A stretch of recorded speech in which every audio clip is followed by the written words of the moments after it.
जय श्री राम दोस्तों। सकराय सनातन शास्त्र में आपका स्वागत है। आगे बढ़ने से पूर्व कृपया हमारे चैनल को सब्सक्राइब करें और इस वीडियो को लाइक करें। हम भारत के इतिहास को, भारत से जुड़े तथ्यों को और भारत के ज्ञान को हर भारतीय तक पहुंचाने का प्रयास कर रहे हैं। लेकिन इस यात्रा में बढ़ने से पूर्व हमें ये समझना आवश्यक है कि भारत शब्द का अर्थ क्या है, भारतवर्ष का अर्थ क्या है। आखिर वो क्या चीज़ है, वो क्या बात है जो हमारे भारत को भारत बनाता है। और हम वही इस सत्र में जानेंगे। तो हमारे साथ जुड़े रहिए। आगे बढ़ने से पूर्व मेरा आपसे अनुरोध है कि कृपया इस वीडियो को लाइक करें, हमारे चैनल को सब्सक्राइब करें। अब आरंभ करते हैं। सबसे पहले हम भारत शब्द के अर्थ को समझेंगे। भारत दो शब्दों से बना है, भा और रित। भा का अर्थ होता है प्रकाश, ज्ञान। जैसे सूर्य देव का एक नाम भास्कर भी है। सूर्य देव प्रकाश के भी देवता हैं, ज्ञान के भी देवता हैं। दूसरा शब्द है ऋत। ऋत का अर्थ होता है वह जो परस्पर चलता रहे। जैसे कि ऋतु, ऋतु शब्द भी ऋत से बना है। ऋतु एक के बाद एक हमेशा चलते ही रहते हैं। उसी तरह ये दोनों शब्द जब मिलते हैं तो भारत का अर्थ बनता है वहाँ, उस जगह जहाँ हर कोई ज्ञान की खोज में परस्पर चल रहा है। यानी कि भारत वो भूमि है जहाँ हर कोई ज्ञान की खोज में है। हम आप हर भारतीय ज्ञान के ही खोज में है। हमारा ही अर्थ है भारत। अब हम इसे एक संस्कृत श्लोक से समझेंगे जिसमें भारत शब्द की व्याख्या की गई है। वह है भायम रता इति भारतम। इसका अर्थार्थ होता है वह भूमि जहाँ हर कोई ज्ञान की पूजा करता है, ज्ञान की खोज करता है। अगर आप ध्यान से सोचें तो हमारे जितने भी देवी देवताएं हैं, महादेव हो, ब्रह्मा हो, विष्णु हो, महादेवी दुर्गा हो, सूर्य देव हो, हर कोई ज्ञान का ही एक रूप है। हमारी भारतीय सभ्यता में, हमारे सनातन धर्म में ज्ञान को हमेशा सर्वोच्च रखा गया है। यही कारण है कि आज भी भारतीय ज्ञान की ही खोज में है। अभी कुंभ चल रहा है, लोग तीर्थ जाते हैं। हम क्यों जाते हैं तीर्थ या महाकुंभ? हम किसी भौतिक लाभ के लिए नहीं जाते। हम जाते हैं अपने जीवन को समझने के लिए, अपने जीवन को संवारने के लिए, जीवन के उपरांत क्या होगा वह समझने के लिए। यह ज्ञान ही तो है।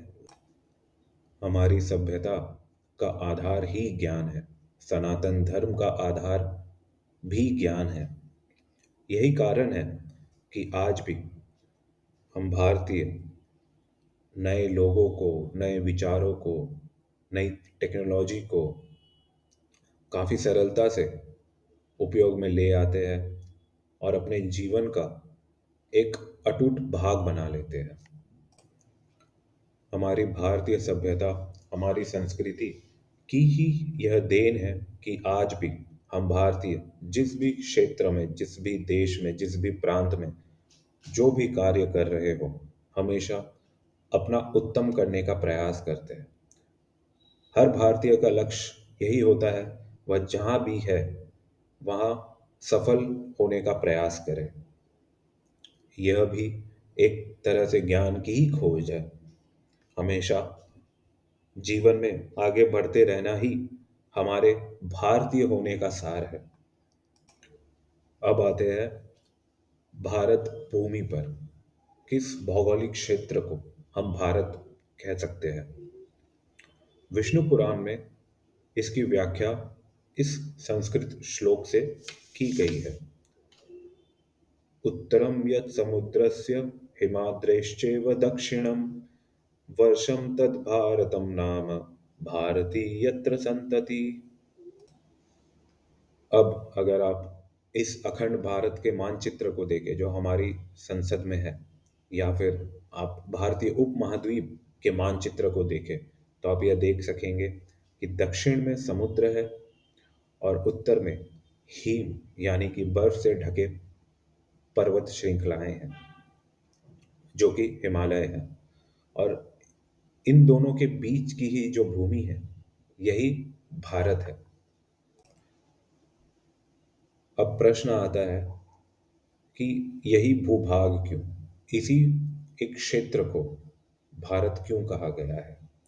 अगर आप सोचे तो भारत तो अफ्रीका में भी हो सकता था, भारत ऑस्ट्रेलिया में भी हो सकता था, भारत एशिया के उत्तर, आज जो रशिया है वहाँ भी हो सकता था।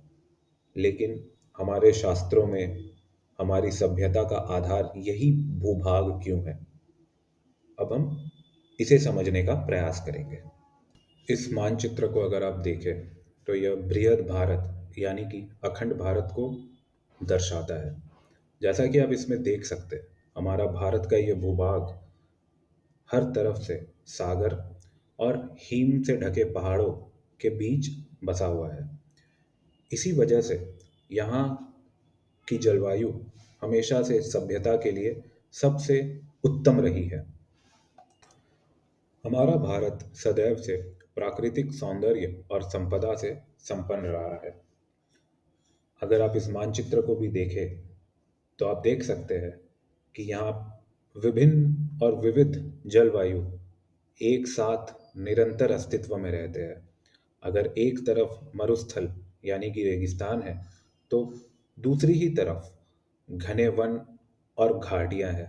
अगर एक तरफ बर्फ से ढके पहाड़ है तो दूसरी ही तरफ कठोर पठार है। इन्हीं विविधताओं की वजह से हमारे भारत की भूमि सबसे उत्तम रही है कृषि के लिए। जैसा कि हम जानते हैं, कृषि हर सभ्यता, हर समाज का आधार रही है। यह सत्य है कि भारतीय सभ्यता का आधार ज्ञान है, किंतु ज्ञान तक पहुंचने से पूर्व हमें हमारे समाज के पालन पोषण की भी आवश्यकता है। भूखे पेट भजन नहीं कर सकते, भूखे पेट आप ज्ञान तक नहीं पहुंच सकते।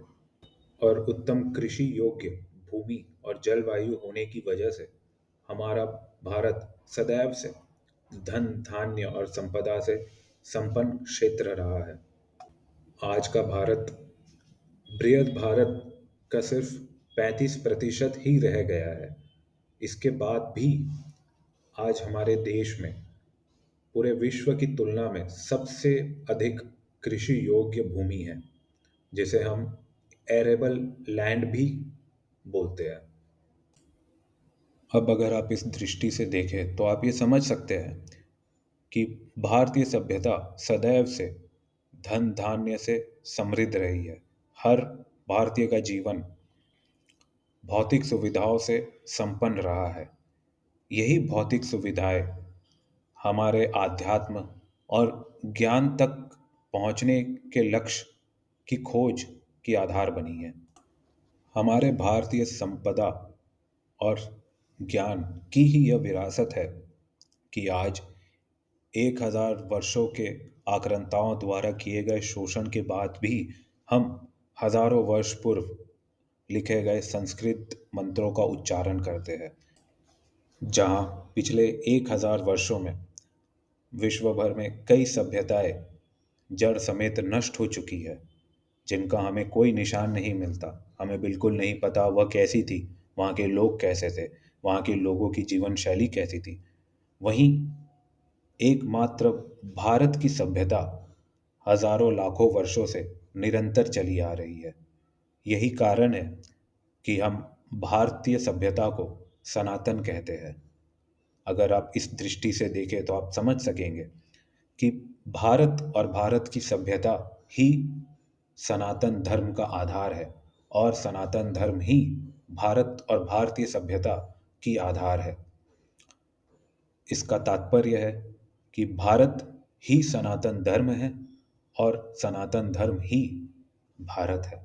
अब जब आप भारत के अर्थ, भारतवर्ष के अर्थ को समझ चुके हैं, तो आने वाले भविष्य में अगर कोई व्यक्ति आपसे ये कहता है कि India is just a union of states or India is just a geographical term like equator, तो आप उसे यह मानचित्र दिखाएं, आप उसे यह विष्णु पुराण का श्लोक बताएं, उसे यह वीडियो दिखाएं और बताएं कि भारत क्या है, भारतवर्ष क्या है। अगले सत्र में हम भारतीय सभ्यता को समझने का प्रयास करेंगे। हम यह समझेंगे कि भारतीय सभ्यता शुरू कहाँ से होती है। तो हमारे साथ जुड़े रहिए। जाने से पूर्व मेरा आपसे अनुरोध है कि कृपया हमारे चैनल को सब्सक्राइब करें, इस वीडियो को अधिक से अधिक लाइक और शेयर करें। मिलते हैं अगले सत्र में। जय श्री राम।